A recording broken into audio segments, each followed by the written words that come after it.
गुरु की महिमा अपरंपार होती है। गुरु की महिमा का कोई भी पूर्ण रूप से बखान नहीं कर सकता। गुरु की शिष्य पर बहुत महान कृपा होती है। विपत्ति परेशानियों से निकाल करके वे उसे सकारात्मक रास्ते पर खड़ा कर देते हैं। यदि शिष्य ने गुरु के वचनों का भली भांति पालन कर लिया तो फिर ये सत्य है कि एक दिन गुरु की दया शिष्य पर अवश्य ही उतरेगी। सेवक को गुरु के पास पहुंचकर सदा चुस्त और चालाक रहना चाहिए। सेवक जरा सा भी गुरु के पास जाकर अगर गफलत करता है तो गुरु की दया से वो खाली रहेगा। प्यारे सज्जनों, जहाँ तक बन सके गुरु वचनों का पालन अवश्य करें और गुरु पर पूर्ण श्रद्धा और विश्वास रखें। एक बार की बात है, नारद जी भगवान विष्णु से मिलने के लिए गए। भगवान ने उनका बहुत सम्मान किया। जब नारद जी वापस गए तो विष्णु जी ने कहा, हे लक्ष्मी, जिस स्थान पर नारद जी बैठे थे उस स्थान को गाय के गोबर से लीप दो। जब विष्णु जी ये बात कह ही रहे थे तब नारद जी बाहर ही खड़े थे। उन्होंने सब सुन लिया और वापस आ गए और विष्णु भगवान से पूछा कि भगवान, जब मैं आया था तो आपने मेरा खूब सम्मान किया, पर अब मैं जा रहा था तो आपने लक्ष्मी जी से ये क्यों कहा कि जिस स्थान पर नारद जी बैठे थे उस स्थान को आप गोबर से लेप दो। भगवान ने कहा, नारद जी, मैंने आपका सम्मान इसीलिए किया क्योंकि आप देव ऋषि हैं, और मैंने लक्ष्मी जी से ऐसा इसलिए कहा क्योंकि आपका कोई गुरु नहीं है, आप निगुरे हैं। जिस स्थान पर कोई निगुरा बैठ जाता है वो स्थान गंदा हो जाता है। ये सुन करके नारद जी ने कहा, भगवान, आपकी बात बिल्कुल सत्य है, पर मैं अपना गुरु किसे बनाऊं? भगवान नारायण जी बोले, हे नारद, धरती पर चले जाओ और जो व्यक्ति सबसे पहले तुमको मिले उसे ही तुम अपना गुरु बना लो।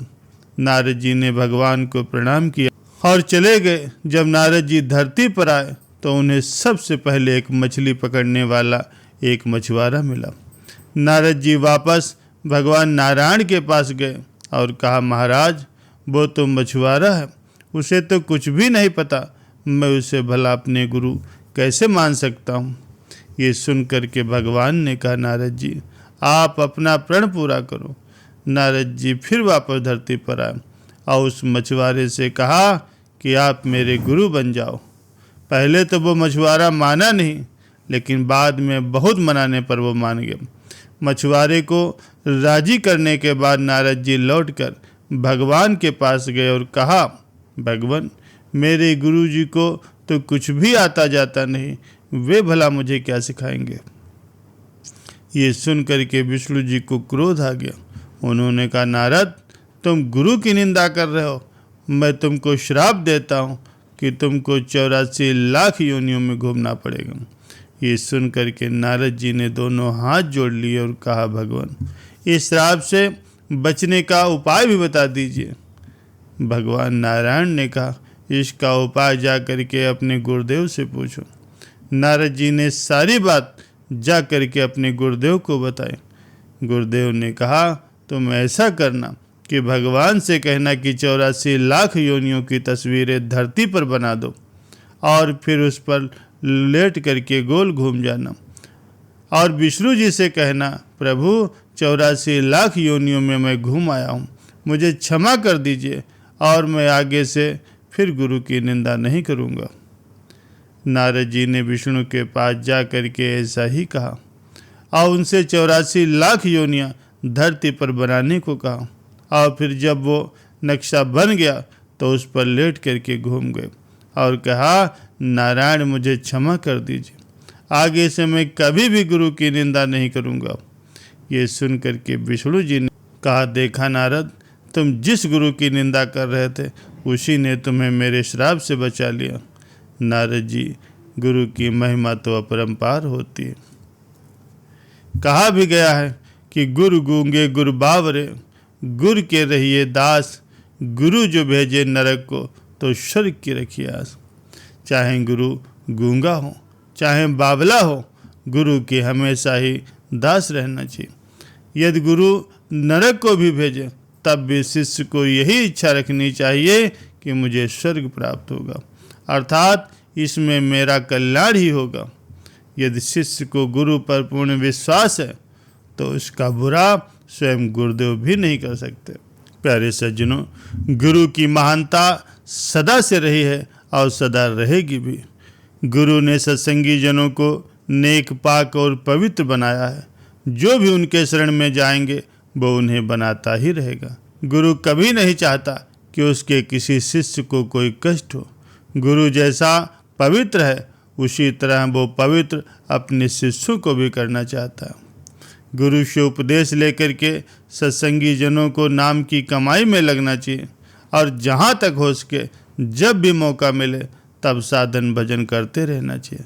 साधक अपने अंदर पवित्रता का भाव उसी वक्त प्रकट कर सकता है जब वो गुरु की आज्ञा का पालन करेगा। कुछ लोग तो ऐसे होते हैं जो गुरु के पास जाते हैं, उनसे उपदेश लेते हैं और कुछ साधन नहीं करते और फिर किसी दूसरे के पास पहुंच जाते हैं। और ये साधक नहीं समझ पाता कि करने का फल हमारे इरादे के अनुसार ही मिलता है। यदि हमारा इरादा सच्चा और दृढ़ है तो गुरु सच्चा मिल गया तो फिर समझो चिंता की कोई बात नहीं। जल्दी नहीं करनी चाहिए। दूसरे के दरवाजे पर जाना और भीख मांगना कभी उचित नहीं होता। शाही दर पर पहुंचकर इरादे के अनुसार भीख मिल ही जाती है। प्यारे सज्जनों, जो रास्ता गुरु ने बताया है उसकी कमाई करना, साधन भजन ध्यान करना बहुत जरूरी है। साधन के द्वारा दया का फल प्रकट होता है। प्यारे सज्जनों, अपने कर्म पर विश्वास नहीं करना चाहिए। कारण भी हो सकता है कि हम कर्म अपनी भूल से बुरे कर रहे हो और हमारी सूरत बजाय पवित्र होने की और गंदी होती जा रही। गुरु की हिदायत से प्रेमी को अपने कर्म करने चाहिए। गुरु ये जानता है कि किस भाव से जीव का कल्याण होगा और किस भाव से कर्म का बंधन नहीं होगा। प्यारे सज्जनों, कर्म का रहस्य अति सूक्ष्म है और अधिक बारीक है, इसे समझना असंभव है। हाँ, यदि संत महापुरुषों की कृपा रही तो अवश्य समझा जा सकता है। प्यारे सज्जनों, संत सद्गुरु की दया हम सभी पर बनी रहे। आपको यह सत्संग कैसा लगा कमेंट करके अवश्य बताइए। सत्संग सुनने के लिए आप सभी का बहुत बहुत धन्यवाद।